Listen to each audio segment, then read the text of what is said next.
Hello दोस्तों, आज हम लोग इस लेक्चर में पार्ट 5 करेंगे जिसमें विद्युत धारावाही वृत्ताकार पास के कारण चुंबकीय क्षेत्र है। ठीक है।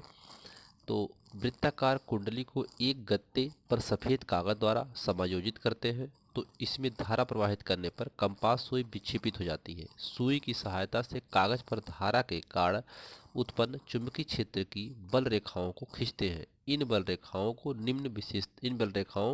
की निम्न विशेषताएं होती हैं।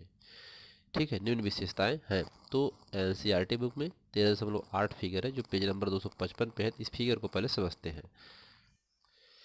ये हेडिंग हम लोग जो पढ़ रहे हैं तो इसका फिगर यहाँ पर दिया हुआ है। इस फिगर को समझते हैं पहले। ठीक है। इस फिगर में एक तावे के एक मोटा तार है और इसको हम लोग मोड़ करके वृत्ताकार कुंडली बना देते हैं। ठीक है, कुंडली बना देते हैं और एक इसको हम लोग एक कागज का गत्ता होता है, थोड़ा मोटा होता है कागज गत्ता, सफ़ेद ले लेते हैं, उसी पर इसको रख देते हैं, समायोजित कर देते हैं, उसी पे रखी रहती है। अब जब इस परिपथ में हम लोग धारा प्रवाहित करते हैं, इसमें जब धारा को प्रवाहित की जाती है इस कुंडली में, वृत्ताकार कुंडली में तांबे के तार की, तो कुंडली के समीप एक सुई रख देते हैं। सुई रखते हैं, कंपास सुई। तो उस सुई क्या हो जाती है, विक्षेपित हो जाती है। हम जानते हैं कि जब चालक तार में धारा प्रवाहित की जाती है तो उसके चारों तरफ चुंबकीय क्षेत्र उत्पन्न होता है। तो अगर चुंबकीय सुई रखी है तो वह विक्षेपित होना शुरू हो जाती है। अब ये कंपास सुई जो इसके पास रखी है, जो रखी हुई कंपास सुई यहाँ पे, तो चुंबकीय सुई जो है, ये चुंबकीय सुई की सहायता से गत्ते पर जो एक कागज, सफ़ेद कागज उस पर है, वह धारा के कारण उत्पन्न चुंबकीय क्षेत्र की बल रेखाओं को हम वहाँ पे खींच लेते हैं। उसे वह बताती है चुंबकीय सुई की धारा किधर बह रही है इस चालक तार में। तो इसके लिए कुछ कंडीशंस होते हैं, उसको समझ लेते हैं। जैसे कुंडली के तार, ये जो कुंडली है ना, ये कुंडली के तार किनारे किनारे, यहाँ किनारा यहाँ किनारा, किनारे किनारों पर जो बल रेखाएं वो ज़्यादा होती हैं और वृत्ताकार होती हैं। किनारे किनारे पर क्या होती हैं, ज़्यादा और वृत्ताकार होती हैं। ठीक है। जैसे जैसे इससे दूरी बढ़ती जाएगी, ठीक है, दूरी बढ़ती जाएगी, तो दूरी बढ़ने के साथ साथ चुंबकीय जो बल रेखाएं हैं इनकी वक्रता कम होती चली जाएगी। ये वक्र नहीं होंगी, ये सीधा होना शुरू हो जाएगी। ऐसे ऐसे आते आते, इधर से भी ऐसे ऐसे आते आते एक टाइम ऐसा सीधा हो जाएंगी, सीधा चलना शुरू कर देंगी।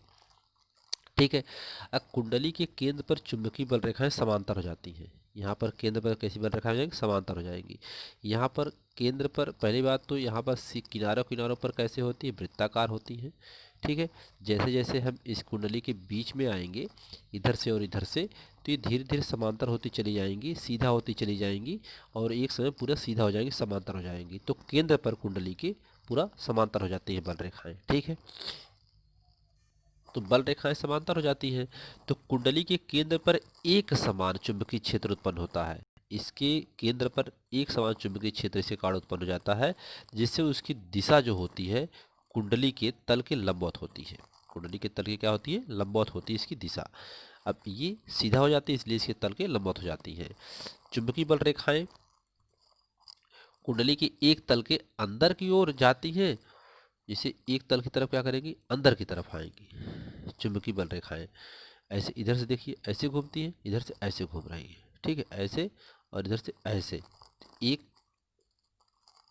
तो एक तल जो होता है वह दक्षिणी ध्रुव की तरफ व्यवहार करता है, दक्षिणी ध्रुव की भांति व्यवहार करता है, और दूसरा बाहर की ओर निकलता है जो उत्तरी ध्रुव की तरफ व्यवहार करता है।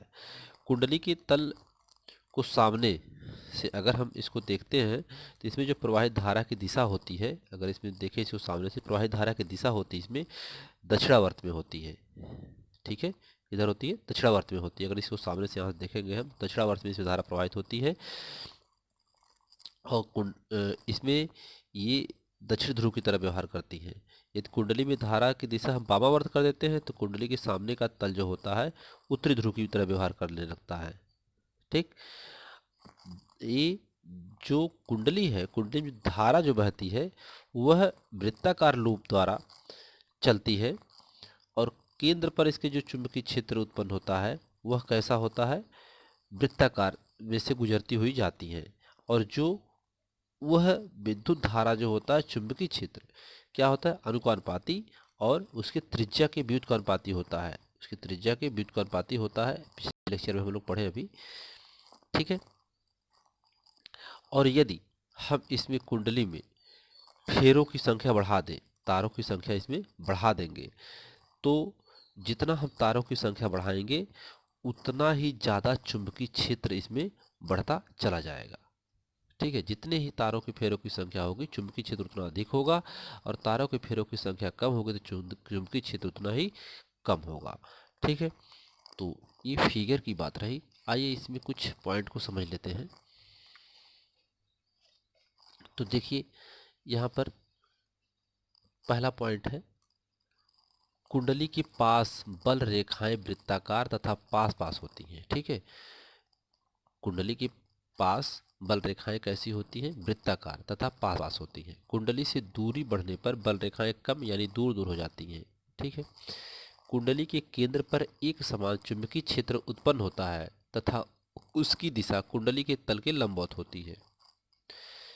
पास के अंदर चुंबकीय क्षेत्र की दिशा एक समान होती है। यदि वृत्ताकार कुंडली के फेरों को n गुना कर दिया जाए, यानी वृत्ताकार जो कुंडली है उसके फेरों को हम बढ़ा दें, तो धारावाही कुंडली में उत्पन्न चुंबकीय क्षेत्र n गुना अधिक हो जाएगी, n गुना से अधिक हो जाएगी। तो उसमें जो चुंबकीय क्षेत्र है, अगर कुंडली के फेरों की संख्या बढ़ाएंगे तो चुंबकीय क्षेत्र क्या करेगा, बढ़ जाएगा। इस पर दक्षिण हस्त अंगुष्ठ का नियम है। यदि हम दाहिने हाथ में चालक को इस प्रकार पकड़े कि अंगूठा विद्युत धारा की दिशा और अंगुलियां चुंबकीय क्षेत्र की दिशा को दर्शाएं, इसे दाएं हाथ का अंगुष्ठ का नियम कहते हैं। ठीक है। तो फिगर को पहले समझते हैं। ये फिगर है। अब अगर हम चालक को इस प्रकार पकड़े कि जो अंगूठा है वो धारा की दिशा को और जो उंगलियां है वो चुंबकीय क्षेत्र की दिशा को प्रदर्शित करते हैं, तो ये धारा इसमें नीचे बह रही है चालक में। ठीक है। नीचे की तरफ धारा को दिखाया गया है और ये उंगलियां जो है ये चुंबकीय क्षेत्र की दिशा में ऐसे दिखाई गई है, ऐसे। ठीक है। तो ये दक्षिण हस्त अंगुष्ठ का नियम है, जो अंगूठा विद्युत धारा की दिशा को प्रदर्शित करता है और अंगुलियां चुंबकीय क्षेत्र की दिशा को प्रदर्शित करती हैं। ठीक है। तो ये इस लेक्चर में इतना ही। धन्यवाद।